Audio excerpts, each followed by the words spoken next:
optimize your chances of success in a competitive game mode like Grand Arena, we have to establish a baseline of things you should do, as a good strategy is no replacement for a bad roster.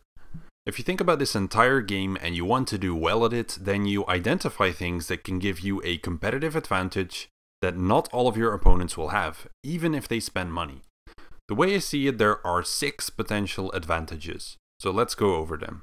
The first one is to surround yourself with great players that also want to do as well as you, so you can learn from each other. Many people insist on sticking with the same guild forever because they like playing with their friends.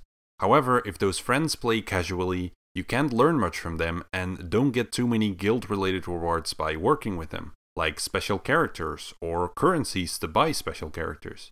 Now that holds back your own progress, which will ultimately make it impossible for you to be competitive, as all of your opponents will have too many built-in advantages that you just can't work around.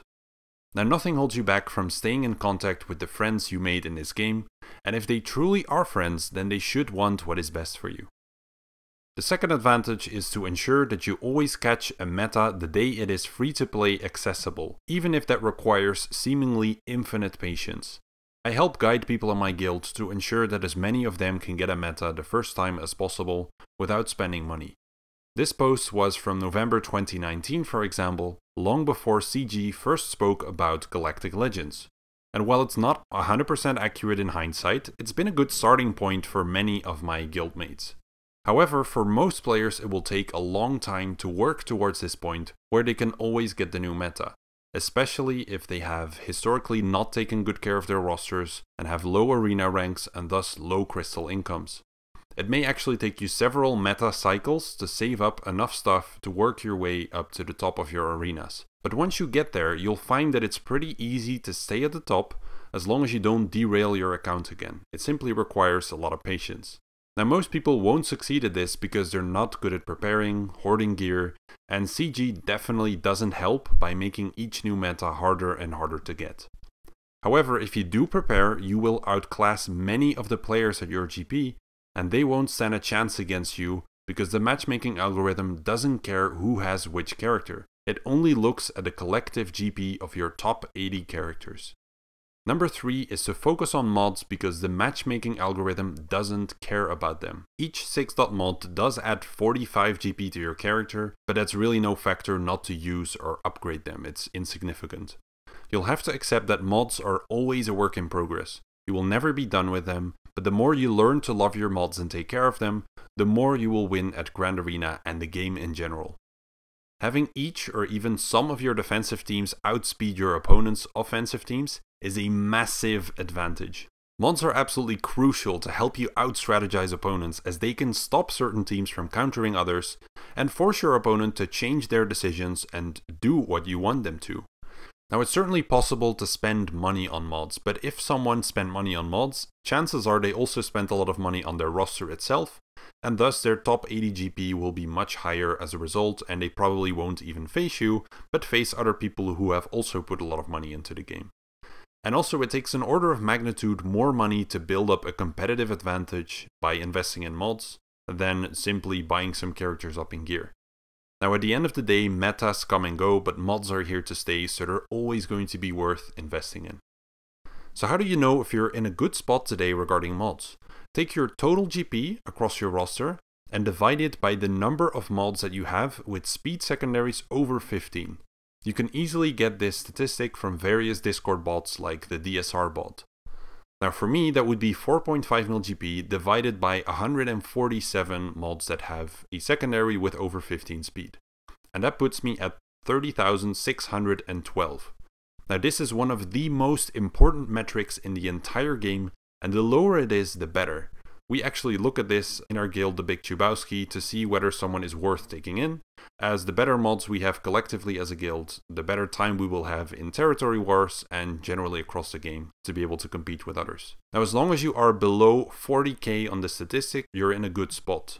But if you are over that number, you're higher, that means that you have geared up your roster quite a lot and your mods don't quite match that pace of gearing. Number 4 is to not create too much waste in your top 80. As mentioned before, the matchmaking algorithm in Grand Arena only cares about your top 80 GP today. Keep in mind that this could potentially change in the future. Now this means that gearing characters early before you will need them for a meta might actually hurt you. Right now I fight many opponents in Grand Arena who already took Ray Jedi training to Relic 7 and Finn to Relic 5 for the upcoming Galactic Legend Ray meta. Those relics don't allow them to beat stronger teams of mine really, while some of the relics I have in their place certainly stop my opponents. The important part to remember here is that each Zeta you put on a character adds 2k GP, while 3 relic levels on a character also add around 2k GP. So the next time that you put a Zeta on a character, consider if it's worth your opponent having 3 more relic levels than you. There are many Zetas that barely help you and instead put you up against tougher opponents, so make that conscious decision whether something is a game changer or just some kind of luxury Zeta that is super niche and doesn't make too much of a difference. In the same way, think about how badly you need certain relic levels on your characters. Yes, everything hits harder or lives longer with more relics, but do those relics give your team such a crucial advantage to beat your opponent, or does it not really change the outcome? Having 10,000 more protection on your Bossk is awesome, for example, but how often have you been in a situation where if Bossk would have had 10k more protection, he would have survived, properly healed back up, tanked a lot more hits, and that would have made the difference in a match? And what if he actually died in the first place because your opponent spent those same relic levels on an attacker who's now hitting 20% harder and burned through your Bossk a lot easier? So think about that as well. It's not as straightforward as everything should have as many relics as possible. Number 5 is to participate in raids. If you don't spend money on the game, then you really need everything that you can get your hands on. You could even consider doing mercenary raids at lower GP guilds, or set up a guild with ticket accounts where 10 people in your guild collect raid tickets each day, and then once every 3 weeks or so in between territory wars and territory battles, you move over, you do all of the raids, and then you move back. If you keep these 5 things up over a long enough timescale, then your roster becomes of a certain quality that few people at your GP match that quality. I often have a 10 to 50% mod lead on my opponents in Grand Arena, for example, and those people will never catch up again unless they spend money on the game. Now the final thing that you can do, the 6th thing, is to learn counters and strategy. Money can buy you an amazing roster in this game, but if you don't know how to use your roster, then you will still lose. Subscribe to Theory Crafting YouTubers, practice counters yourself when possible, and learn to memorize the kits of characters. As for the strategy part, now that we have established a baseline, we can get into that. In this series, I will go over the Grand Arena strategies, their requirements, what that looks like on the map, and give you examples in practice. I hope to help you pull off more consistent wins and make it to Kyber each season. Let's get started with the first strategy.